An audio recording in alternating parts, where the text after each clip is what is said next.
Hello everyone, this is Photo Channel. In this video, I am going to show you how to make your own emoji for Discord.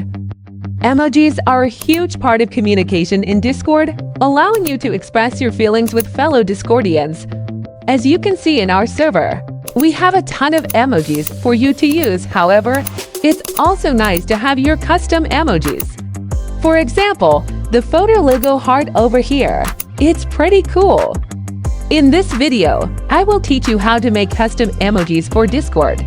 So let's get started. To demonstrate this tutorial, let's learn how to create a custom emoji step by step. First step, go to Search Photo Emoji Maker on Google. It is a free online emoji maker that can easily customize your unique emoji for social media platforms, such as WhatsApp, Discord, and Twitch.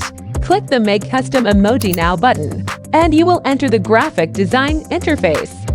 Choose an emoji you like on the left panel.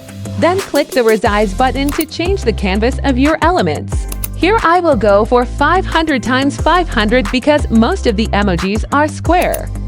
Then adjust the emoji you selected to match the size of the resized canvas. Now you can customize the color. Click the brown color button, and you can choose what you want. I changed the smile to blue and the cheek to pink. After it is done, click the download button. Select the transparent background, then download it. After that, you got how to make an emoji. To use it in Discord, just upload it to your server. That's it for this tutorial. I hope you found it useful. Please hit the like button and subscribe to our channel. Thank you for watching, and I'll see you in the next video. Bye-bye.